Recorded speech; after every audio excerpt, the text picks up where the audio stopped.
ბათუმელებისა და ნეტგაზეთის დამფუძნებელი მზია ამაღლობელი კვლავ პატიმრობაში რჩება. გადაწყვეტილება მოსამართლე ნინო სახელაშვილმა მედია მენეჯერის სისხლის სამართლის საქმეზე დღეს ბათუმში გამართულ მორიგ სასამართლო პროცესზე მიიღო, რითაც ამაღლობელის წინასწარი პატიმრობა ძალაში დატოვა. პროკურატურის მტკიცებით ამაღლობელის მხრიდან ახალი დანაშაულის ჩადენის საფრთხე არსებობს. დაცვის მხარე კი ამბობს, რომ მზია ამაღლობელი პოლიტიკური ნიშნითაა პატიმრობაში. სახელაშვილმა პროკურატურის მოთხოვნა დააკმაყოფილა. წინა სასამართლოს ხდომის შემდეგ ერთადერთი საუბრობს და სასამართლო ეს არის მომენტებულად წინა მსჯელობის დროსაც ამ ფაქტით გამახვილდა ყურადღება ახალი დანაშაულებული ქმედების ჩადენის საფრთხე და მე მინდა დამძლევრად განმარტება გავაკეთო, რომ მოქმედი კანონიდან გამომდინარე, სწორედ იმ ნორმებიდან გამომდინარე, რაც მიუთითდა დაცვის მხარემ, რაც შორის 2019 მუხლიდან 2020 მერვე ნაწილიდან სასამართლო სწორედ ვალდებულია შეაფასოს რაიმე ფორმის ახალი ფაქტი განეუნება სახეზე არის თუ არა, რაც მისცემს სასამართლოს ახლობის ორგანიზების შესაძლებლობას. მოცემულ ეტაპზეც სასამართლოს მიაჩნია, რომ გამოკეთებული ახლობის ორგანიზების სახესთან დაკავშირებით მომენტებული საფრთხე ახალი დანაშაულების თვისობრივად იმავე დანაშაულის ჩადენასთან დაკავშირებით დღეს მდგომარეობიდან ძალაშია. ამ კუთხით რაიმე ფაქტი განეუნება მტკიცებულება მათ შორის, როდესაც დაცვის მხარე საუბრობს გაყალბებული დაკავების ოფისთან, სამართალდამცავი ოფისთან დაკავშირებით, მხოლოდ და მხოლოდ განმარტებებია და რაიმე ფორმის მტკიცებულება დადასტურება ამ საკითხთან დაკავშირებით, რაც სასამართლოს განსხვავებული შეფასების თუ მსჯელობის შესაძლებლობას მისცემდა, წარმოდგენილი არ გახლავთ. შესაბამისად, სასამართლოს მიაჩნია, რომ ბრალდებულ მზია ამაღლობელის მიმართ გამოყენებული ახლობის ორგანიზების სახე პატიმრობა მიზნად შეწოდებად უნდა ჩაითვალოს, უნდა დარჩეს ძალაში. გადაწყვეტილების მიღებამდე სახელაშვილს თავად მზია ამაღლობელმა მიმართა და უთხრა, რომ საკუთარი სინდისის კარნახით მოიქცეს.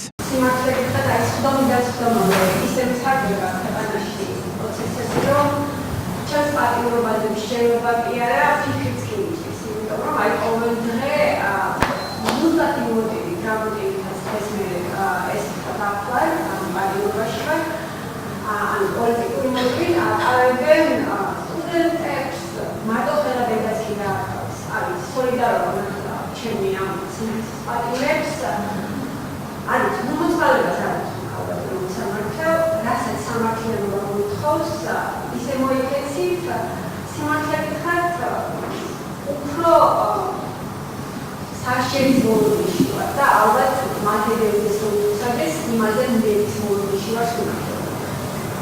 იმიტომ კი არა ვისაუბრებ. იმიტომ რომ დღეს ასეთ პოლიტიკურ, ასეთი ზეწოლის ხეშხაკი და არ ამგონია, რომ თქვენ მოსამართლეობა იმისთვის გინდათ, რომ რეჟიმის და ოლიგარქის ხელისუფლებას ემსახურებათ. პროცესზე მზია ამაღლობელის ადვოკატმა მაიამ წარიაშვილმა მისი დაცვის ქვეშ მყოფი პირის ჯანმრთელობის მდგომარეობის შესახებ ისაუბრა. მისი თქმით, ამაღლობელის მხედველობა მარცხენა თვალში სინათლე სიბნელის გარჩევის დონეს არ ცდება. მარჯვენა თვალში მხედველობამ კი 30%-დან 10%-მდე დაიკლო. როგორც ადვოკატი ამბობს, მედია მენეჯერის მდგომარეობა პატიმრობის შემდეგ გაუარესდა. 4 თებერვლის დოკუმენტის თანახმად ესე 4 თებერვალს მარჯვენა თვალში მზია ამაღლობელს მხედველობა აქვს 30%, მარცხენა თვალში მას მხედველობა აქვს 0.04%. ამ შემოწმების თანახმად 1 თებერვალს ჩატარებული კვლევით მარჯვენა თვალზე უკვე შემცირდა მხედველობა და 10%-მდე ჩამოვიდა.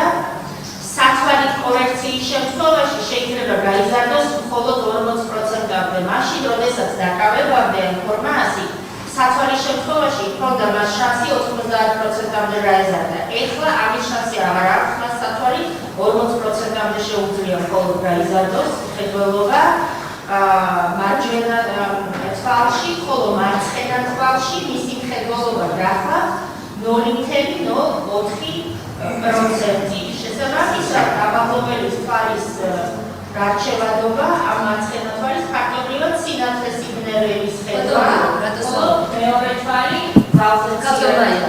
აქეთ თქვენთან ერთად ალბათ გესმით. ესმის მართლა. მე მესმის კავდომაია ძალიან კარგად და არ ვისაუბრებ ბატონგელად თქვენ. ვერ გავიგე ბატონგელად. ბატონგელად ამ ძანთებებზე პირადობა ამ შემთხვევაში არ ჭირდება, შენიშნოს ფიქსირებთ, კიდევ ვისაუბრებთ და დატოვებთ ცნობის დარგს. გავაგზავნოთ კავდომაია. დიახ, ესე იგი, შესაბამისად ხალბატონი ზიას ერთი თვალის გარჩევადობა მხოლოდ სინათლის სიგნალის დონეზეა და ძალიან დაბალი მხედველობა აქვს მეორე თვალში, რამაც იყო, იმიტომ წავიკითხა ეს ყველა ეს რა ქვია დოკუმენტი.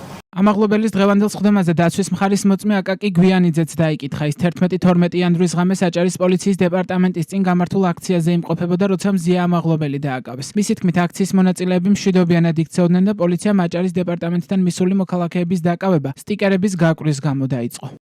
არავის მხრიდან არ ყოფილა პოლიციელი შეურაცხყოფის შემთხვევა და ვერც ერთი შემთხვევაში ვერ დაამტკიცა ვერანაირი ვიდეომტკიცებულებით, ვერ დაამტკიცა პოლიციამ, მარტო პოლიციელების ჩვენება არის. ვერც ერთ შემთხვევაში ვერ დაამტკიცეს მათ გინებან, რა ისეთ ადამიანს აბრალებდნენ გინებას, რომელსაც მე შევესწარი, მაგალითად, სიალა გატანის შემთხვევაში, მაგალითად, მათე ცენტრალზე, რომელიც აი ზუსტად მხარი იდგა ჩემ გვერდით, ასეთ ადამიანებს აბრალებდნენ გინებას და თან იქ იმდენად პატარა სივრცეა რომ და როდესაც სიწყნარე არის და მე რატო გითხარით რომ სიწყნარე იყო ეს, რატო აღნიშნავ, მე მესმოდა კარგად და ხედავდი რომ ესე იგი მზია ამაღლობელი მოვიდა, მიაკრა და ეგრევე დაიჭერეს. ეს იყო მთელი ამბავი. და კიდე ერთი მნიშვნელოვანი დეტალი მინდა სასამართლოს ვაცნობო. პოლიციელებს ეგონათ რომ პოლიციელებმა არ მხოლოდ სხვა მხრივ გამოავლინეს იქ არაკომპეტენტურობა, მათ შორის სამართლებრივ საკითხების ცოდნაშიც ტოტალური არაკომპეტენტურობა გამოავლინეს. სულ პასუხობთ ამ პოლიციელებს ეგონათ და ამას გვიდასტურებდნენ კიდეც, როდესაც გარეთ იყვნენ ისინი, რომ ეს იყო დანაშაული სამართალდამტო, რომელსაც დაკავება შეიძლება ადამიანის სტიკერის დაკვრას გულისხმობ და შემდგომ, როდესაც ეს ადამიანები გამოვიდნენ გარეთ ქალებს გულისხმობ ამ შემთხვევაში, ქალები როდესაც გამოვიდნენ აბსოლუტურად ყველას პოლიციისთვის შეურაცხყოფა და უმორჩილება გინება ეწევათ. მედია მენეჯერი მზია ამაღლობელი, რომელსაც პოლიციის შეურაცხყოფის ბრალდებით 4-დან 7 წლამდე პატიმრობა ემუქრება, 11-12 იანვრის ღამეს ორჯერ დააკავეს. პირველი დაკავების მიზეზი ამაღლობელის მიერ აჭარის პოლიციის დეპარტამენტის დამხმარე შენობაზე სტიკერის გაკვრა გახდა. გათავისუფლების შემდეგ ჟურნალისტმა ბათუმის პოლიციის უფროსი ირაკლი დგებუაძეს სახეში სილა გააწნა, რის გამოც სისხლის სამართლის ბრალდებით დააკავეს.